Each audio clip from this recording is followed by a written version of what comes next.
Hi மக்களே, இன்றைக்கி தக்காளி சாதம் தாங்க செய்ய போகிறோம். அதுக்கு தேவையான பொருளெல்லாம் பார்த்துக்கலாங்க. சாதம் நல்லா இந்த மாதிரி உதிரியாக எடுத்து வச்சுக்கலாங்க.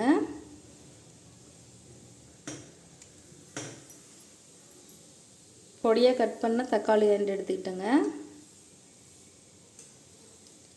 வெங்காயம் கொஞ்சம் கட் பண்ணி எடுத்து வச்சுக்கோங்க. பட்டை கிராம்பு தாளிக்கிறதுக்கு கறிவேப்பிலை, மிளகாத்தூள், உப்பு தேவையான அளவு. இப்போ வாங்க எப்படி செய்யலான்னு பார்க்கலாம்.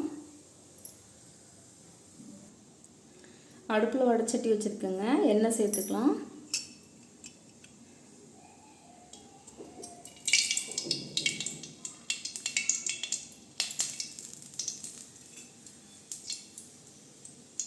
பட்டை கிராம்பு சேர்த்துக்கலாங்க.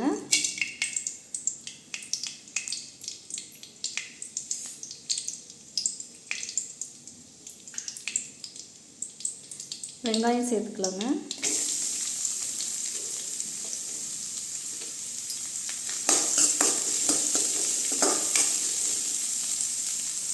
கறிவேப்பிலை சேர்த்துக்கலாங்க. வெங்காயம் நல்லா வதங்கட்டுங்க. வதங்கினதுக்கப்புறம் தக்காளி சேர்த்துக்கலாம். வெங்காயம் நல்லா வதங்கிடுச்சுங்க. இப்போ தக்காளி சேர்த்துக்கலாம்.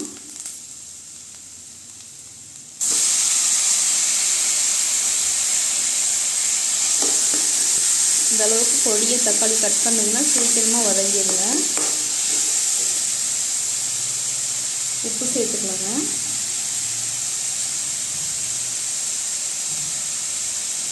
மிளகாத்தூள் சேர்த்துக்கலாம். சேர்த்து நல்லா கிண்டி விடலாங்க. தக்காளி நல்லா வதங்கணுங்க. இப்போ நல்லா கொத்தி விட்டிங்கன்னா வதங்கிடுங்க.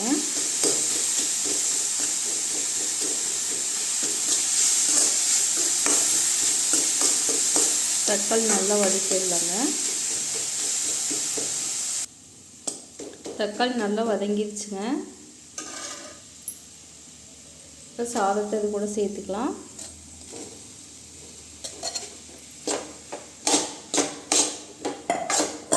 நல்லா கலரி விட்டுக்கலாங்க.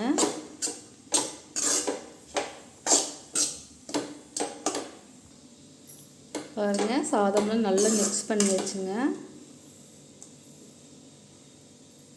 லாஸ்ட்டாக மல்லி இலை தூவிக்கலாங்க.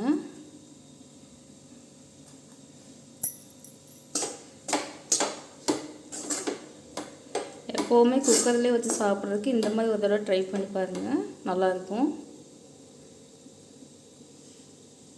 இப்போ தக்காளி சாப்பாடு ரெடி ஆயிடுச்சுங்க. நீங்களும் இது மாதிரி ட்ரை பண்ணி பாருங்கள். பிடிச்சிருந்தால் லைக் பண்ணுங்கள், ஷேர் பண்ணுங்கள், சப்ஸ்கிரைப் பண்ணுங்கள். என்னோடய குக்கிங் எப்படி இருக்குன்னு கமெண்ட் பண்ணுங்கள்.